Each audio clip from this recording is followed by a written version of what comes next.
I would like to speak about this thing that's going around called NESARA and JAZARA and NESARA. The creditor of Washington, D.C., this is the people that have given Washington, D.C., Australia, South Africa, Africa, Iceland, whichever country it is the people that have given these credit, their people's credit to Washington, D.C., okay, or Australia, from the landmass of Tara Australis has given credit to Australia.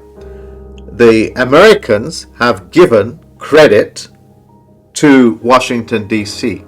The people living in the landmass of Canada, that's not its correct name, have given credit to its de facto corporate government. Okay? In other words, the people are the creditors. If the people are the creditors, who is the debtor? It's Australia, it's the Commonwealth, and with us, Canada's part of that. The Americans are the creditors, and therefore these corporations need to pay back those credits. You understand that? Yes. So with the same level of trickery, what the governments do and the corporations, they create words like JAZARA and NESARA and say, hey, general public, we should forgive people's debts, as in, our Father which art in heaven, give our debtors as we forgive. You understand the phrase? What they're doing is they're hypnotizing you and the general public to forgive Washington, D.C., Australia, the Corporation of Canada, the Corporation of South Africa, because that's a corporation, South Africa, the forgiveness of debt. They are getting the general public to say, why don't you say that debts should be forgiven? By saying so, you have wiped out our debt, the corporate debt, the Washington, D.C. debt, the Australia debt, from ever going back to the people. And they create words like JAZARA and NESARA, which is the forgiveness of debt. But who has the debt? Is it the people or is it the corporations? And is it the government? So that's the hypnosis.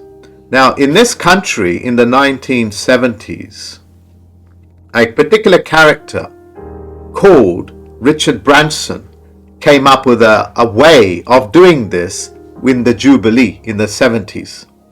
And that is, he created a middle class rock band group, okay, called the Sex Pistols.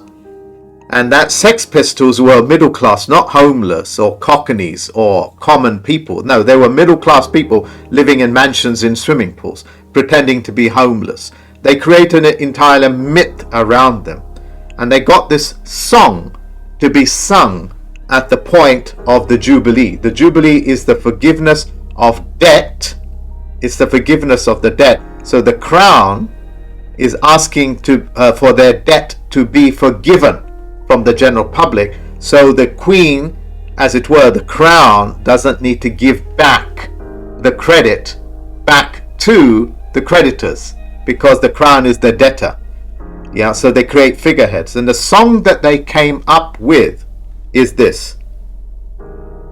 On the time of Jubilee. Jubilee is the time of forgiveness of debt. But the debtor is asking for forgiveness. But the general public believe it's the creditor. God save the Queen. God save the Queen. Mm-hmm. And her fascist regime. Fascist regime. So they basically asked, their fiction God to forgive and save the Queen, which is the Crown. The woman itself has got nothing to do with anything. It's the Crown. The Crown of City of London that have taken so much credit and don't want to give it back. So they, through hypnosis and through verbal contract, he got the general public to forgive the debts of the principalities, of the City of London, the bankers, and therefore the creditors, which is the public, will never become beneficiaries of their own credit that they gave. And that's the reversing of the roles that they do. How pernicious is this man and this group now that you've understood them for what they are? And yet they are heralded as great, changes in history. And that the businessman, so-called businessman, Richard Branson, is anybody that knows anything about business. He doesn't know anything about business. He's living on the securities, which is the credit of the nation, by role reversal. The person that's being raped is now being accused of being the rapist. God save the Queen and the fascist regime. It is the creditor, out of verbal contract, has now forgiven the sins, the debts of the people that perpetrated the crime in City of London, Washington, D.C., and in all of these places. Wow. The fact that I'm able to perform such iconoclastic operations upon their mythologies and through their brainwashing tells you you're living in a golden age of knowledge where the lies cannot perpetrate your spirit anymore. David Wayne Miller broke the language code, thereby setting every single man and woman on this planet that has the knowledge to be able to set themselves free. And those ones that lie and cheat, just like the Crown, just like Richard Branson, just like Warren Buffett, and just like all of these people that are living off your security, they're no longer going to get away with it. Because by me verbalizing this and transmitting this through the internet, through the ether, into the minds of the human beings, into the species of the many colors, the many psychological types, I have broken, just like David Wayne Miller, just like you, the spell that Australia has cast over the people of Terra Australis. Just as the shadow that the Washington D.C.